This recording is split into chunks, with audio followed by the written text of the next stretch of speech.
30%. C'est le gain de performance qu'un modèle d'IA a obtenu en s'améliorant tout seul, sans intervention humaine. Pendant plus de 100 cycles autonomes, le modèle analysait ses propres échecs, réécrivait son propre code, relançait ses évaluations, décidait quoi garder, quoi supprimer et recommencer, le tout se faisant de nuit pendant que ses créateurs dorment. Ce chiffre ne vient pas d'un article de science-fiction, il vient d'un communiqué officiel de Minimax, publié il y a très peu, le 18 mars 2026. Et cela, ce n'est qu'un exemple parmi d'autres. Parce que ce qui se passe en ce moment dans l'industrie de l'IA, c'est probablement l'événement technologique le plus important de la décennie et du siècle. Et presque personne n'en parle. Ces dernières semaines, je vous ai présenté plusieurs sujets sur cette chaîne. Le modèle Minimax 2.7, les capacités de Claude Code, l'outil Auto-Research d'Andrej Karpathy. À chaque fois, je vous montrais une pièce du puzzle, mais aujourd'hui, je vais assembler toutes ces pièces devant vous. Et justement, quand vous verrez l'image complète, vous comprendrez pourquoi les plus grands laboratoires de la planète considèrent que l'on vient de franchir un seuil. Un seuil dont les chercheurs en IA parlent depuis des années, parfois avec enthousiasme et parfois avec inquiétude. Celui de l'auto-amélioration récursive de l'IA. Le principe est assez simple à comprendre. Jusqu'à présent, pour créer un modèle d'IA plus performant, il fallait des chercheurs humains, des ingénieurs, des mois de travail, des milliards de dollars. Mais que se passe-t-il quand le modèle lui-même commence à participer à la création de sa prochaine version, quand l'IA devient à la fois l'outil et l'artisan? Ce qui se passe, c'est exactement ce que l'on observe aujourd'hui. Mais juste avant de continuer, une parenthèse ultra rapide, parce que si vous utilisez l'IA ou que vous hésitez encore à vous lancer, cela va beaucoup vous intéresser. Je le vois tous les jours, mais l'un des gros freins à l'adoption de l'IA, c'est qu'il y a trop de modèles différents, trop d'abonnements différents et trop de comptes à gérer en même temps. On peut être vite perdu. Et pourtant, chaque modèle a ses forces et ses faiblesses. Par exemple, ChatGPT qui est très bon pour les conversations normales. Claude, c'est une bête pour le code informatique et le vibe coding et le raisonnement. Gemini Pro de Google, donc, qui est très bon pour le long contexte. Il prend des textes très longs et se souvient de tout. Il y a également les générateurs d'images comme Flux ou alors Nano Banana de Google aussi. Évidemment, tout ça cumulé, ça coûte une fortune. C'est justement là que Mammoth AI change la donne, le sponsor de cette vidéo. Mammoth AI, c'est une entreprise française qui a eu une idée brillante. Ils se sont dit qu'ils allaient rassembler tous les meilleurs modèles d'IA dans une seule et même interface, avec un seul abonnement qui commence à partir de seulement 10 € par mois. ChatGPT 5, Claude, Gemini, Grok, Mistral et j'en passe. Et même les générateurs d'images les plus récents comme Nano Banana ou Raycraft qui a été rajouté il y a peu. Tout est là au même endroit. Ce qui est génial, c'est qu'ils sont toujours à jour. Dès qu'un nouveau modèle sort, ils l'ajoutent rapidement. Ils l'ont fait il y a quelques jours pour le dernier modèle Gemini Pro de Google. Regardez, je vous montre en 2 secondes. Vous écrivez votre prompt ici, vous choisissez votre modèle et en un clic, vous pouvez comparer la réponse de chacun. Car en fait, si vous n'aimez pas la réponse, il vous suffit de cliquer ici pour reprompter et essayer un autre modèle, aussi simple que ça. C'est exactement pareil pour les images, vous tapez votre idée ici, vous sélectionnez le modèle que vous préférez et bam, c'est généré. Donc c'est un gros avantage si vous débutez l'IA et que vous voulez centraliser vos IA, tester les derniers modèles sans exploser votre budget et tout faire depuis une seule et même interface. Je vous mets les liens en dessous de cette vidéo, sachez que c'est le moment idéal pour commencer à maîtriser l'IA, donc allez-y. Allez, maintenant on reprend la vidéo. J'aimerais que nous commencions par Minimax parce que leur approche est la plus transparente. On en a déjà parlé sur la chaîne, mais Minimax c'est ce laboratoire chinois basé à Shanghai qui produit des modèles open source de très haut niveau. Mais ce que je n'avais pas encore détaillé, c'est la manière dont ils ont construit leur dernier modèle, le M2.7. Ce n'est pas simplement un modèle plus performant que le précédent. C'est, selon leurs propres termes, le premier modèle d'IA qui a profondément participé à sa propre évolution. Concrètement, voilà comment ça fonctionne. Un chercheur humain définit un objectif et des grandes lignes. Ensuite, l'agent IA prend le relais. Il conçoit des expériences, il écrit le code nécessaire, il lance l'entraînement, il analyse les résultats et il identifie ce qui fonctionne et ce qui ne fonctionne pas, puis recommence avec de nouvelles hypothèses. Plus de 100 cycles de ce type-là ont été réalisés de manière totalement autonome. Le modèle a notamment découvert des combinaisons optimales de paramètres d'échantillonnage. Il a conçu ses propres règles de travail en quelque sorte. Et il a ajouté des mécanismes de détection de boucles dans son propre environnement d'exécution. Résultat, 30% d'amélioration sur les benchmarks internes. Minimax estime que leur modèle gère déjà entre 30 et 50% du flux de travail complet de recherche. L'humain reste dans la boucle, mais sa part diminue à chaque itération. Et ça, ce n'est pas le plus frappant de cette histoire. Parce que Minimax n'est pas le seul, loin de là. OpenAI a dit exactement la même chose, mais à propos de son propre modèle. Lors de l'annonce de ChatGPT 5.3 Codex, l'équipe a été très explicite. C'est leur premier modèle qui a joué un rôle déterminant dans sa propre création. Les versions préliminaires du modèle étaient utilisées pour débugger l'entraînement, gérer le déploiement et analyser les résultats des évaluations. En clair et dit très simplement, le modèle IA en cours de construction aidait à construire sa propre version finale. L'équipe a déclaré avoir été stupéfaite par la vitesse à laquelle Codex avait accéléré son propre développement. Et d'ailleurs, à ce propos, Sam Altman, donc le PDG d'OpenAI, de ChatGPT, avait déjà posé les jalons bien avant. Dès octobre 2025, il fixait 2 objectifs internes. Un assistant de recherche IA de niveau stagiaire pour septembre 2026 et un véritable chercheur IA autonome pour mars 2028. 5 mois plus tard, beaucoup d'observateurs estiment qu'on est déjà en avance sur ce calendrier. Et ça, c'est important à garder en tête, car du côté d'Anthropic, les créateurs de Claude, la communication est plus discrète, mais les actes parlent beaucoup plus. Et vous le savez si vous avez vu ma vidéo sur Claude Code il y a peu.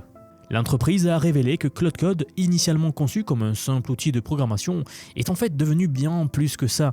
Il alimente désormais la quasi-totalité de leur boucle d'agents internes. Recherche approfondie, création de vidéos, prise de notes et surtout développement de la prochaine version de Claude lui-même. Anthropic a mis en place des boucles autonomes où Claude Code écrit le code d'une nouvelle fonctionnalité, exécute les tests et itère en continu. Les développeurs lui soumettent des problèmes abstraits. Ils vont le laisser travailler de manière autonome, puis examiner les solutions avant les ajustements finaux. Et quand on réfléchit à la stratégie globale d'Anthropic, tout devient limpide en fait. L'entreprise se concentre massivement sur les cas d'usage de la programmation. Alors pourquoi ? D'abord parce que c'est là que se trouve tout le revenu. Des milliards de dollars de tokens consommés par l'industrie du logiciel, mais surtout parce qu'un agent IA excellent en code construit des outils qui serviront à entraîner la prochaine version de lui-même. Que ce soit l'infrastructure, l'outillage, la gestion des GPU, les déploiements, en fait, chaque amélioration va accélérer la suivante. Si vous avez suivi les sorties de Claude ces toutes dernières semaines, vous savez maintenant qu'il livre plus vite que n'importe quel autre laboratoire du monde. Et ce n'est pas un hasard. Google aussi joue cette partie depuis longtemps. Leur projet AlphaEvolve a permis à un agent de codage évolutif de découvrir des optimisations dans l'architecture du système de Google qui ont fait économiser des milliards de dollars à l'entreprise. Nous en avions dédié une vidéo aussi. Et ce qui est remarquable, c'est que AlphaEvolve a trouvé une méthode de multiplication matricielle plus rapide. C'était la première amélioration dans ce domaine depuis 50 ans. Or, la multiplication matricielle, c'est en fait le cœur de tout le calcul d'intelligence artificielle. Chaque modèle entraîné après cette découverte bénéficie automatiquement de ce gain de vitesse. Le parallèle avec la biologie est aussi frappant. Imaginez un organisme qui modifie son propre ADN pour que ses descendants soient plus performants. Sauf qu'ici, les générations se succèdent en semaines et non pas en millions d'années. Et si vous pensez que tout cela reste réservé aux géants disposant de centaines de milliers de GPU, donc de cartes graphiques pour faire les calculs d'IA, eh bien voici la partie qui change vraiment la donne. Et ceux qui ont vu ma vidéo sur Karpathy savent de quoi je parle.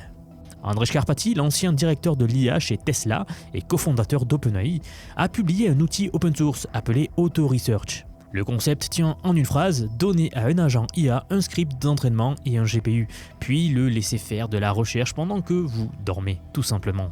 L'outil fait 630 lignes de code, un seul fichier à modifier, un budget fixe de 5 minutes par expérience. Et l'agent tourne en boucle toute la nuit.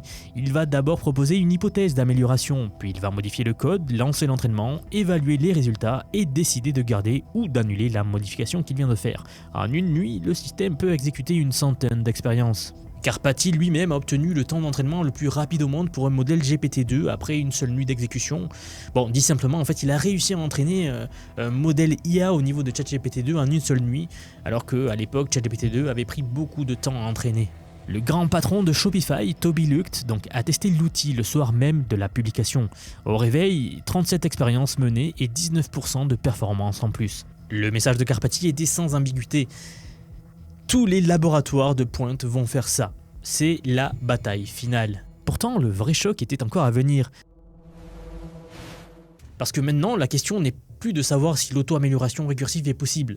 Morgan Stanley vient de publier un rapport mi-mars 2026, avertissant que la plupart des acteurs économiques ne sont pas préparés à ce qui arrive. La banque d'investissement cite les performances de GPT 5.4, qui atteint 83% sur le benchmark GDP Val, donc un niveau égal ou supérieur à celui des experts humains sur des tâches à valeur économique. Le rapport cite également le cofondateur de XAI, Jimmy Ba, qui estime que les boucles d'auto-amélioration véritablement autonomes pourraient émerger dès le premier semestre 2027. L'université de Georgetown a publié via son centre CSET un rapport d'experts intitulé, je cite, « Quand l'IA construit l'IA ».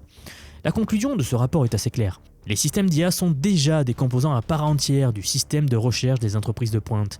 Et cette tendance va s'intensifier de manière spectaculaire. Et au Forum économique mondial de Davos en janvier dernier, Demis Hassabis, donc le patron de Google DeepMind, l'IA de Google, a reconnu publiquement que tous les grands laboratoires travaillaient activement sur cette boucle d'auto-amélioration, tout en admettant que des risques évidents existent. La communauté scientifique prend le sujet tellement au sérieux qu'un workshop entièrement dédié à l'auto-amélioration récursive est prévu à la conférence ICLR 2026, donc fin avril à Rio de Janeiro. C'est probablement le premier événement académique mondial consacré exclusivement à ce phénomène, alors comptez sur moi pour vous couvrir l'événement. Et le constat de départ des organisateurs dit tout, L'auto-amélioration récursive est passée du stade de l'expérience de pensée à celui des systèmes déjà déployés. Et je peux vous en parler parce que je le vis moi-même d'ailleurs, à mon échelle bien sûr. Depuis plusieurs semaines, j'utilise un système d'agent autonome dans mon propre travail. J'ai un logiciel qui analyse les dernières actualités IA. Il va sélectionner les informations les plus pertinentes et me préparer un brouillon de la newsletter prêt à être relu, à modifier et à envoyer. Le même système m'aide à produire mes publications sur Twitter, X.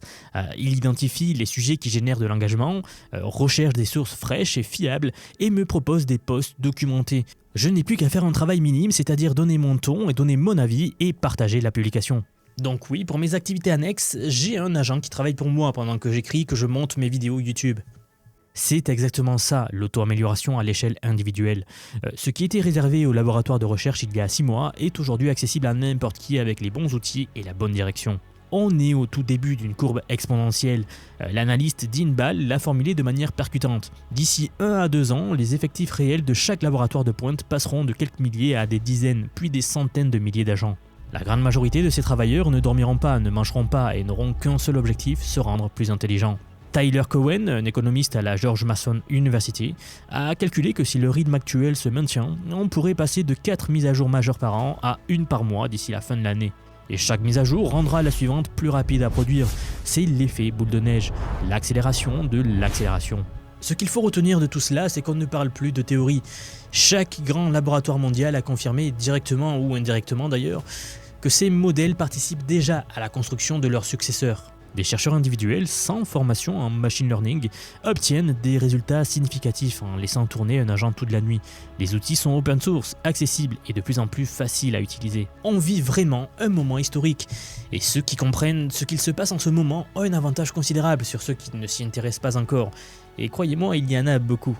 Alors, messieurs, dames, si vous voulez comprendre comment ces technologies fonctionnent concrètement, comment les utiliser dans votre quotidien professionnel et même personnel, et comment vous positionner dans un monde où l'intelligence artificielle progresse à cette vitesse-là, alors j'ai quelque chose pour vous.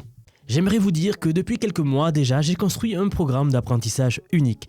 Je vous apprends l'IA sous tous ses aspects. C'est un parcours que j'ai créé et pensé pour vous transmettre tout ce que je sais.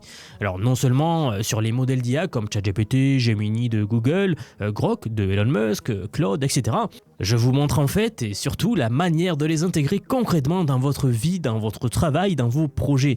Et ce que vous soyez salarié, indépendant, entrepreneur ou même à la retraite. Car oui, nous avons beaucoup de retraités dans la communauté et ils utilisent l'IA au quotidien. J'ai récemment sorti la plus grosse mise à jour à ce jour de la formation.